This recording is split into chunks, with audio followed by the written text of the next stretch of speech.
नमस्कार दोस्तों, मैं जोगेंद्र स्वागत करता हूं आपका इस वीडियो यात्रा में, जिसमें नए प्रावधानों के तहत इनकम टैक्स रिटर्न कैसे भरें हम इसके बारे में जानेंगे। सबसे पहले हम इनकम टैक्स विभाग की वेबसाइट पर जाने के लिए गूगल पर इनकम टैक्स रिटर्न टाइप कर सर्च करेंगे। सर्च में जो सबसे पहली वेबसाइट का ऑप्शन खुल के आएगा उसको क्लिक करेंगे।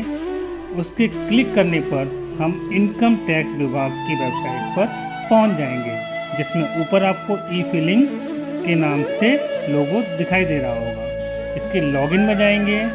लॉगिन करने के लिए आपको अपना पैन कार्ड नंबर पता होना आवश्यक। खाली कर्सर बॉक्स में अपना पैन कार्ड नंबर डालेंगे। पैन कार्ड नंबर डालने के उपरांत जो कंटिन्यू बटन जो ब्लू कलर में दिखता है, इसको क्लिक करेंगे। उसके बाद हम नेक्स्ट विंडो पर पहुंचते हैं, जो कि लॉगिन का नेक्स्ट स्टेज है। इसमें जो एरो से दिखाई दे रहा है बॉक्स, उसको राइट क्लिक करेंगे। राइट क्लिक करने के उपरांत अपना पासवर्ड, जो कि आपने अपनी आईडी जनरेट करते समय बनाया होगा, वह पासवर्ड आप यहाँ पर डालेंगे। पासवर्ड डालने के उपरांत फिर से कंटिन्यू के बटन पर क्लिक करेंगे। कंटिन्यू क्लिक करने के बाद हम देखते हैं कि हम नेक्स्ट पेज पे पहुंचते हैं, जिसमें सेलेक्ट असेसमेंट ईयर का ऑप्शन आता है। हम सेलेक्ट असेसमेंट ईयर में 2025 और 26 करंट असेसमेंट ईयर सेलेक्ट करेंगे। क्योंकि इसको हमें ऑनलाइन मोड पे भरना है, तो ऑनलाइन मोड सेलेक्ट करेंगे। फिर हमेशा की तरह कंटिन्यू बटन दबाएंगे। कंटिन्यू बटन दबाने के बाद नेक्स्ट विंडो पे पहुँचेंगे, क्योंकि हमें एक नया इनकम टैक्स भरना है। तो स्टार्ट न्यू फिलिंग पे जाएंगे। तो आप देख रहे होंगे, जब हम स्टार्ट न्यू फिलिंग करते हैं तो हमारी नेक्स्ट विंडो खुलती है। इसमें इंडिविजुअल, HUF एंड अदर्स के ऑप्शन मिलेंगे।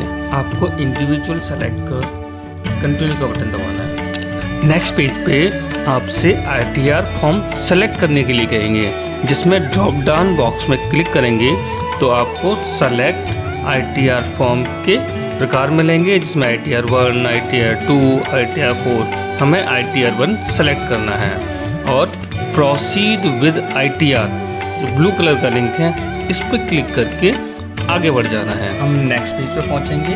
नेक्स्ट पेज पे एक डायलॉग बॉक्स ओपन हुआ मिलेगा आपको, जिसमें लिखा होगा कि यह फॉर्म नई कर व्यवस्था से सेट है, जिसमें आपको SCC व अन्य जो टैक्स लाभ होते हैं उसका कोई भी लाभ नहीं मिलेगा। नई और पुरानी कर व्यवस्था में अगर आपको कोई चुनाव करना हो तो आप इसमें अपनी सुविधा अनुसार चुनाव कर सकते हो।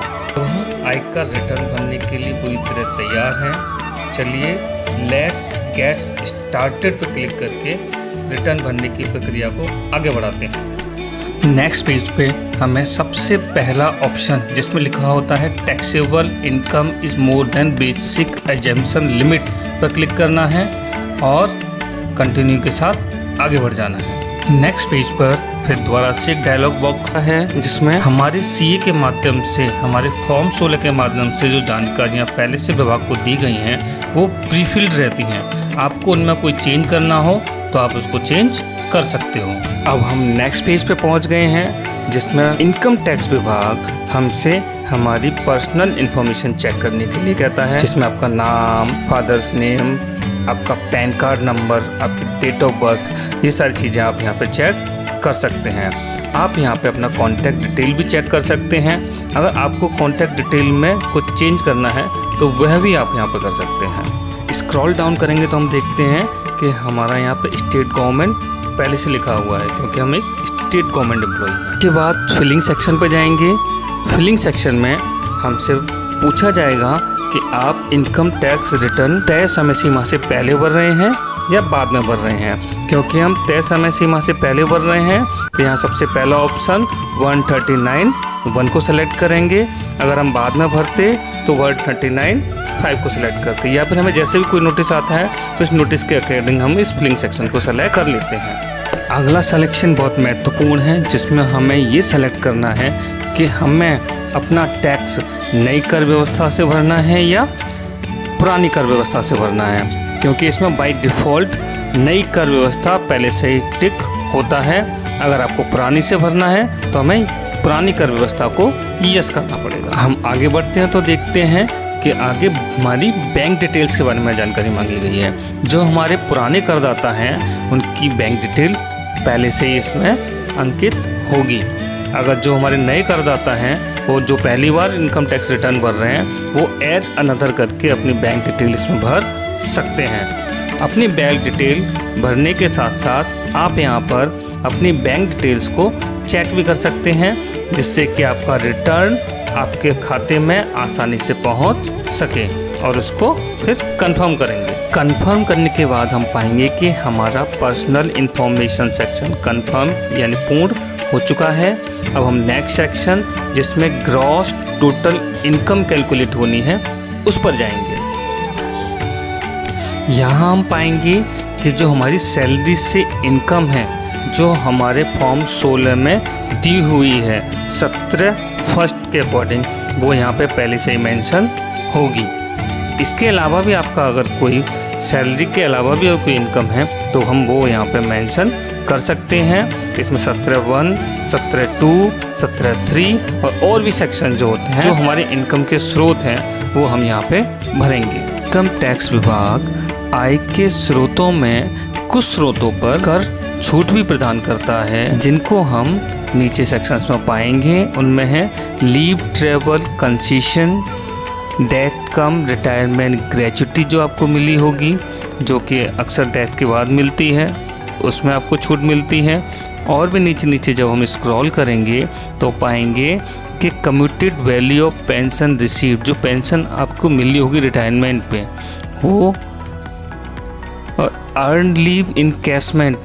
अर्न लीव इनकैशमेंट हमारे बेसिक शिक्षा विभाग में नहीं है, है ना, तो उसका हमें बेनिफिट नहीं है, लेकिन बाकी जो विभाग होंगे उसमें ये सुविधा है, उसका लाभ ले सकते हैं। Allowances to meet expenditure incurred on house rent, और जो हाउस रेंट्स हैं उसमें आपको कोई एग्जेम्पशन चाहिए तो वो आप यहाँ पे फिल कर सकते हो। इस बार इनकम टैक्स विभाग ने सभी सेक्शंस को ज़्यादा इन्फॉर्मेशन कलेक्टिव बना दिया है।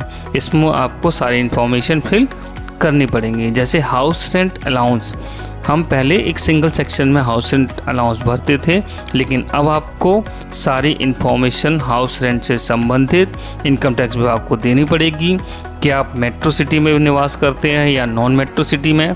जैसे मैंने यहाँ नॉन मेट्रो भरा हुआ है।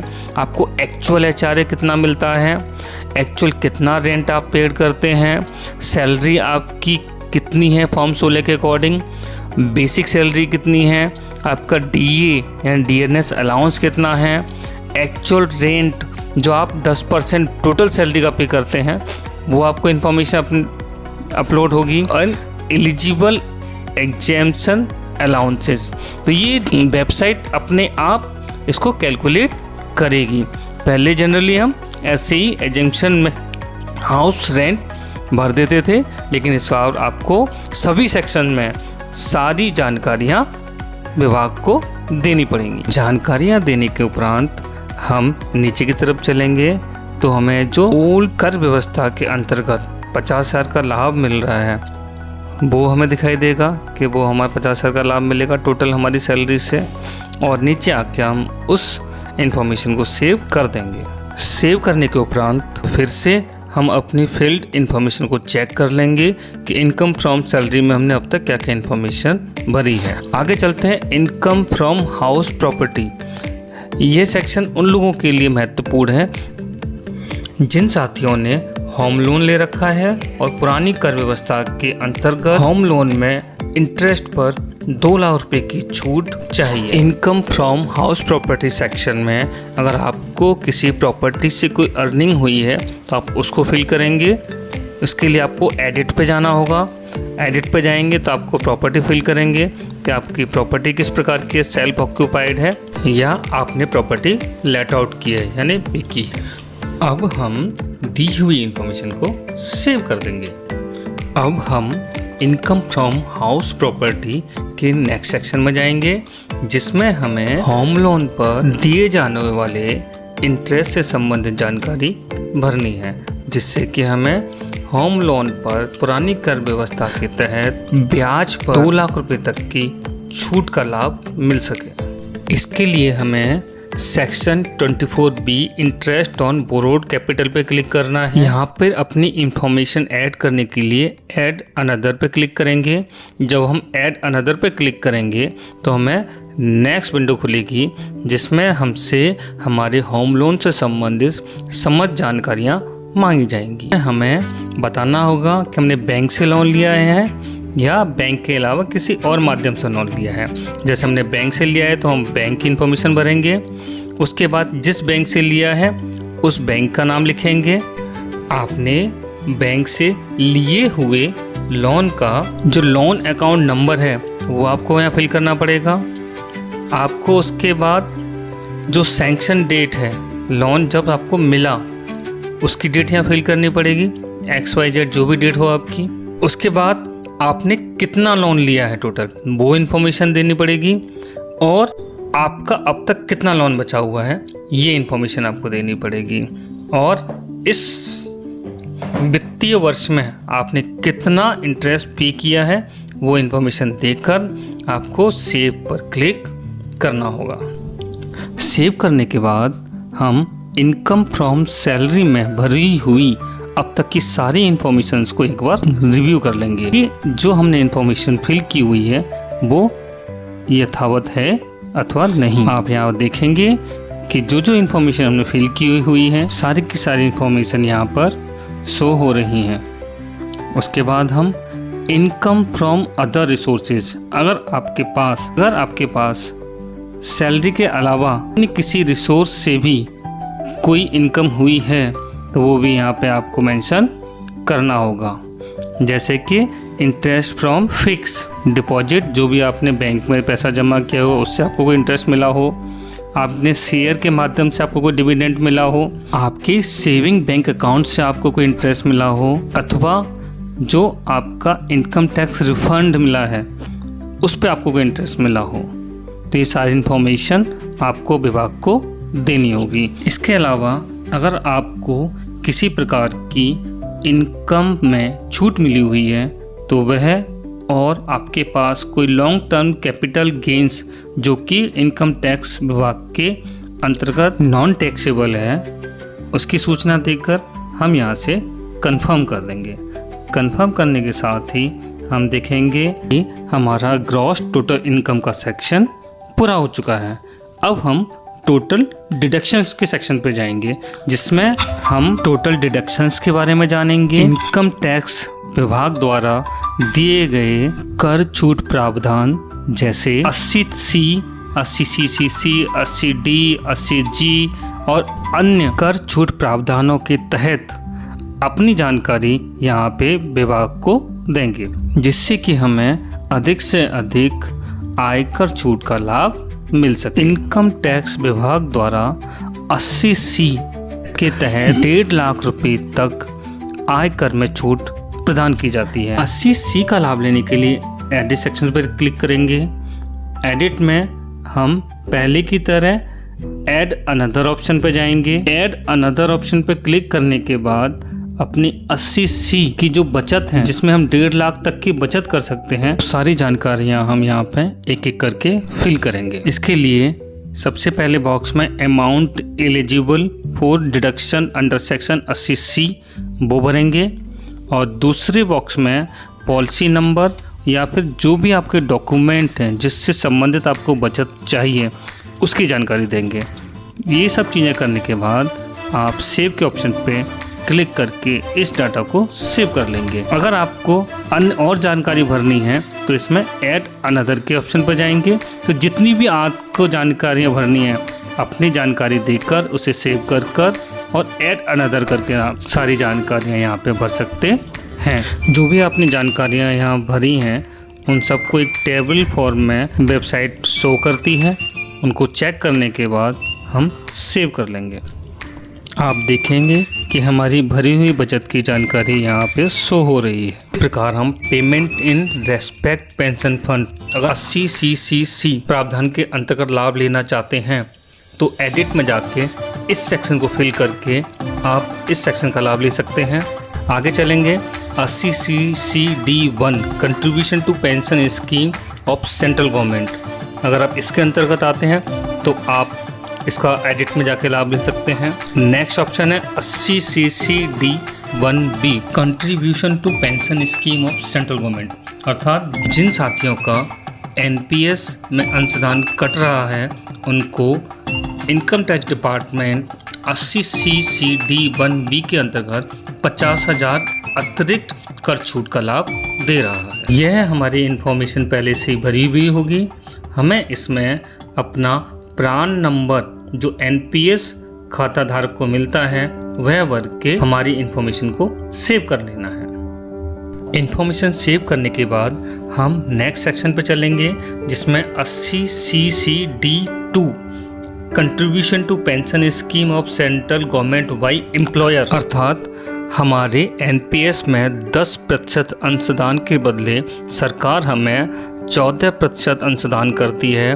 वह 14% अंशदान पूरी तरह कर मुक्त होता है, अर्थात उस पर किसी भी तरह का टैक्स नहीं लगता है। तो इसकी जानकारी यहाँ पे पहले से फिल होगी। जानकारी को चेक कर सेव कर लेंगे। सेव करने के साथ हम नेक्स्ट सेक्शन में पहुँचेंगे जो कि 80D अर्थात हेल्थ इंश्योरेंस से संबंधित है। अगर आपके पास हेल्थ इंश्योरेंस है तो उसमें टैक्स का लाभ इस सेक्शन के माध्यम से आप ले सकते हैं। यहाँ आप अपने हेल्थ इंश्योरेंस के प्रीमियम से संबंधित समस्त जानकारियाँ फिल करेंगे। हेल्थ इंश्योरेंस से संबंधित जानकारी के लिए ऐड अनदर ऑप्शन पे जाएंगे। मांगी हुई जानकारियों को कर्सर सेक्शन में फिल करेंगे। इंश्योर कंपनी का नाम, पॉलिसी नंबर और कितना प्रीमियम आप पे कर रहे हैं, सारी जानकारी फिल करने के बाद सेव कर देंगे। नेक्स्ट सेक्शन में हम देखेंगे कि हमारी सारी जानकारी यहाँ पे फिल होके आ चुकी है।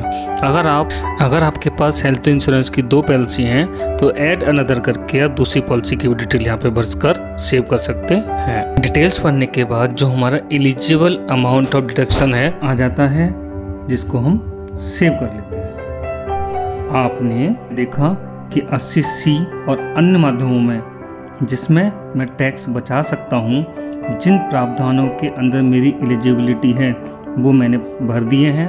आप भी जिन प्रावधानों के अंदर अपना टैक्स बचाने के लिए एलिजिबल हैं उस सेक्शन के एडिट में जाइए, अपनी डिटेल भरिए और उनको सेव कर दीजिए। अब एक बार फिर हम टोटल डिडक्शन की समरी पे चलते हैं जिसमें हमने बहुत सारे सेक्शन को फिल किया है। 80G के अंतर्गत इनकम टैक्स डिपार्टमेंट हमारे द्वारा दिए गए दान पर 100% और स्पेसिफिक पर 50% कर लाभ देता है।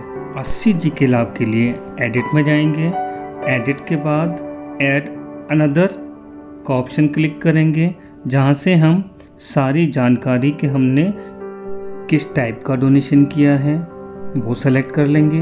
क्वालिफाइंग लिमिट क्या है, उनको डोनेट किया है, उनका पैन नंबर, उनका नाम, एड्रेस, सिटी, स्टेट और पिन कोड, ये सारी इन्फॉर्मेशन हमें भरनी पड़ेगी। सारी इन्फॉर्मेशन भरने के बाद उसे सेव कर देंगे। सेव करने के बाद फिर से एक बार टोटल डिडक्शन की समरी पे पहुंचेंगे जहां हम अपनी अब तक की भरी हुई डिडक्शन समरी को चेक कर लेंगे। समरी के लास्ट में हमें amount of deduction claimed and amount of eligible deduction की जानकारी दे देगा, जिसको हम कंफर्म कर देंगे।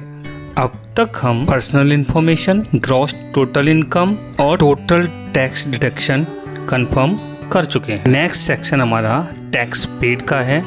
क्योंकि हम सैलरीड एम्प्लॉयड हैं तो हमारा टैक्स हमारे विभाग द्वारा जमा किया जाता है।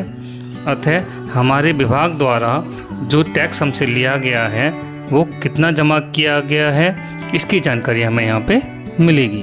अगर आपने इसके अलावा भी कोई टैक्स पे किया है जिसकी जानकारी यहाँ पे नहीं है तो ऐड अनदर पे जाके आप डिटेल्स फिल करके अपने टैक्स पेड की इंफॉर्मेशन यहाँ पे दे सकते हैं। इंफॉर्मेशन देने के बाद हम उसको सेव कर देंगे। सैलरी के अलावा अगर आपका किसी और इनकम सोर्स पर टैक्स कटा है तो वह भी यहाँ पे आपको शो होगा। इसकी डिटेल्स यहाँ पे शो होगी जिसको आप यहाँ से चेक कर सकते हैं। लास्ट में जितना भी टैक्स आपने सरकार को पे किया है उसकी जानकारी आ जाएगी, जिसको चेक कर कंफर्म कर दें।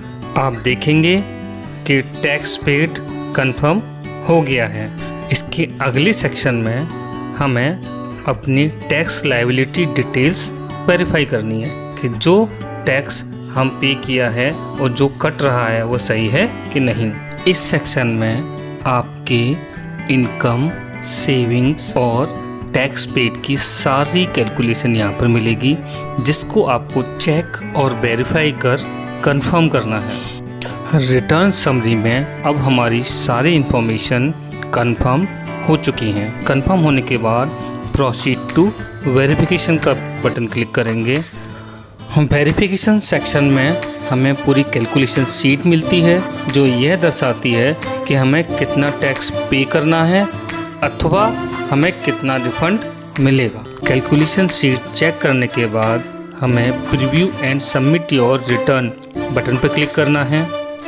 फाइनल रिटर्न सबमिट करने के लिए हमसे डिपार्टमेंट हमारा कंसेंट मांगता है, तो हमें इस बॉक्स में पहले राइट क्लिक करके हमें बताना है कि हमने टैक्स किसी से भरवाया है या स्वयं भरा है। तो जहां आप स्वयं भर रहे हैं तो सेल्फ डालेंगे, आप उस स्थान का नाम डालेंगे जहां से आप टैक्स भर रहे हैं, डेट डालेंगे आपने किस डेट को वो टैक्स भरा है, और फिर प्रोसीड टू वैलिडेशन पर क्लिक कर देंगे। वहाँ से हमें वैलिडेशन सक्सेसफुल का मैसेज हमारी स्क्रीन पर शो होगा, जिसको हम प्रीव्यू करेंगे। प्रीव्यू में हमारे टैक्स इन्फॉर्मेशन की सारी जानकारी होगी जो अब तक हमने विभाग को ऑनलाइन फॉर्म के माध्यम से दी है। इस प्रीव्यू इन्फॉर्मेशन को हम डाउनलोड प्रीव्यू के बटन पर क्लिक करके डाउनलोड भी कर सकते हैं। डाउनलोड करने के बाद प्रोसीड टू वैलिडेशन पर क्लिक करते हैं। वैलिडेशन सक्सेसफुल होने के बाद हमें प्रोसीड टू वेरिफिकेशन पर क्लिक करना है। वेरिफिकेशन में हमें ये वेरीफाई करना पड़ेगा। मैं अपना इनकम टैक्स रिटर्न अभी वेरीफाई करना चाह रहा हूँ, इसलिए मैंने सबसे पहले ऑप्शन ई वेरीफाई नाउ पे क्लिक करके कंटिन्यू का बटन दबा दिया है। आप चाहें तो इसको बाद में भी वेरीफाई कर सकते हैं या अन्य माध्यमों से भी, जैसे इनकम टैक्स रिटर्न का प्रिंट निकाल के विभाग के हेडक्वार्टर बेंगलुरु बाई पोस्ट भेज के भी इनकम टैक्स रिटर्न वेरीफाई किया जा सकता है। मुझे अभी अपना इनकम टैक्स रिटर्न वेरीफाई करना है, इसलिए मैंने ई वेरीफाई के प्रथम ऑप्शन पर क्लिक करके कंटिन्यू का बटन दबा दिया। नेक्स्ट सेक्शन में वो हमसे पूछता है कि हम अपना इनकम टैक्स रिटर्न किस माध्यम से ई वेरीफाई कराना चाहते हैं, जैसे कि आधार कार्ड के OTP के माध्यम से, इंटरनेट बैंकिंग के माध्यम से और भी डिजिटल फॉर्मेट उनके माध्यम से। तो मैंने यहाँ पे अपने आधार कार्ड के माध्यम से अपना इनकम टैक्स रिटर्न वेरीफाई करना चाहता हूँ, तो मैंने I would like to verify my income tax return through Aadhaar उसको सिलेक्ट किया है और कंटिन्यू का बटन दबा दिया है। कंटिन्यू का बटन दबाते ही डायलॉग बॉक्स ओपन होता है, जिसमें वह इंफॉर्मेशन देता है आपके आधार कार्ड पर जो मोबाइल नंबर रजिस्टर्ड है उस पर एक OTP भेजा जाएगा। इसके लिए आप डिपार्टमेंट को परमिशन दे रहे हो कि वह आपकी आधार कार्ड की डिटेल OTP भेजने के लिए यूज कर सकते हैं। अब जनरेट आधार OTP पे क्लिक करते हैं। आपके मोबाइल नंबर पे 6 डिजिट का OTP आएगा, जिसको आपको फिल करना है। फिल करने के साथ ही आप इनकम टैक्स रिटर्न को वैलिडेट कर देंगे। वैलिडेट करने के साथ ही स्क्रीन पे मैसेज आएगा कि you have successfully filed and verified your return. आप यहाँ से अपना एक्नॉलेजमेंट डाउनलोड कर सकते हैं। एक्नॉलेजमेंट में आपके रिटर्न की सारी इन्फॉर्मेशन रहेगी, जिसको आप भविष्य के यूज के लिए सेव करके रख सकते हैं। आशा है इस वीडियो में दी गई इन्फॉर्मेशन आपके आयकर रिटर्न भरने में काम आएगी। इसी के साथ मैं जोगेंद्र आपसे विदा लेता हूँ। फिर मिलूँगा जल्दी एक नए इन्फॉर्मेटिव वीडियो के साथ। धन्यवाद, नमस्कार।